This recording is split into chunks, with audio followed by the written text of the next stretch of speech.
Pas de soleil, pas de soleil, pas de soleil, da-da-da. Pas de soleil, pas de soleil, pas de soleil, da-da-da.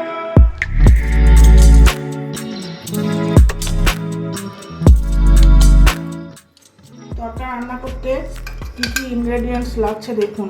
তরকার ডালের সঙ্গে একটু ছোলার ডাল মেশানো রয়েছে, সেদ্ধ করে নিয়েছি। এখানে নুন, এখানে সাদা তেল, এখানে পেঁয়াজ, এখানে কাঁচা লঙ্কা, এখানে রসুন, এখানে টমেটো, এখানে আদা, এখানে হলুদ, একটা ডিম, আর ফোড়ন দেব শুকনো লঙ্কা আর মেথি। ধরিয়ে তেল ঢেলে দিলাম।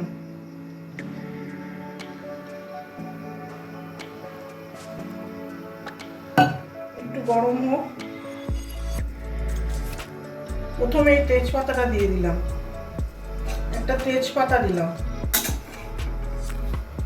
তারপরে দিলাম এই লঙ্কাটা, তারপরে মেথিটুকু ঢেলে দিলাম।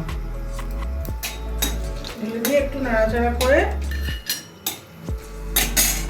প্রথমে পেঁয়াজটা ঢাললাম।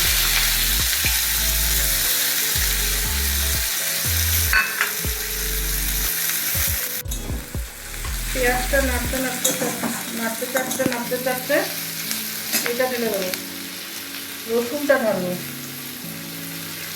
তারপর আদা কুচি, তারপর টমেটো, এবার লঙ্কাটা খানিকটা দেবো, খানিকটা রেখে দেবো, পরে দেবো। কাঁচা লঙ্কা কুচি দিয়ে নাড়তে থাকবো। একটু বাদামি বাদামি হলে তখন একটু হলুদ দিয়ে দিলাম।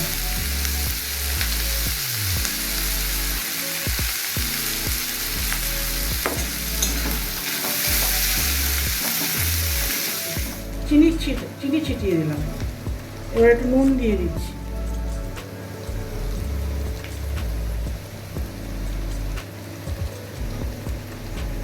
ডালে নুন দেওয়া নেই, এখানে দিয়ে দিলাম।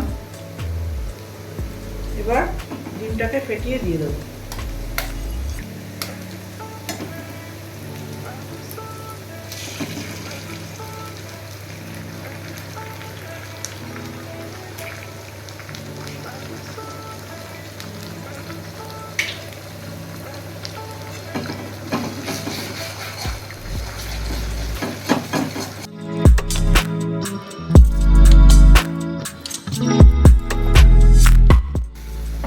ভাজা ভাজা হলে একটু চিনি ছিটিয়ে দিয়ে দিলাম, তারপর নুনটা দিলাম।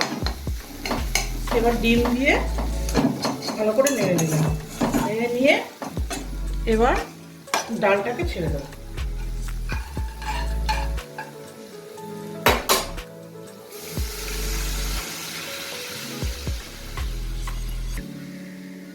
এই ডালের মধ্যে তরকার ডালের সঙ্গে একটু ছোলার ডাল ভেজানো ছিল, সেটাকে সেদ্ধ করে নিয়েছি প্রেসার কুকারে। সেদ্ধ করে নিয়ে ঢেলে দিলাম।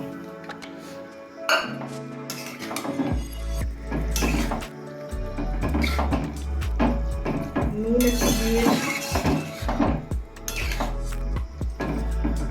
সামান্য 2-4টে চিনির দানা ছড়িয়ে দিয়েছি, আর একটু হলুদ দিয়ে দিলাম।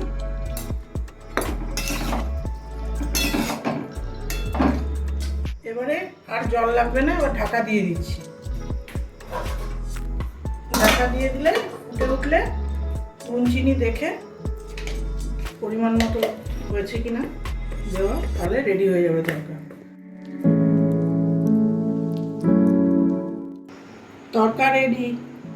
গার্নিশিং করে দিলাম একটু শসা, একটু টমেটো আর ভিনেগারে ডোবানো পেঁয়াজ দিয়ে গার্নিশিং করে এবার সার্ভ করা যাবে। পরোটা দিয়ে খেতে খুব ভালো লাগবে। ফোড়নে মেথি দিলে, মেথি মুখে পড়লে অনেকের খারাপ লাগে, কিন্তু গন্ধটা খুব ভালো হয়। যদি প্রয়োজন মনে করেন মেথিটা ফোড়ন দিয়ে ফেলে দিতে পারেন।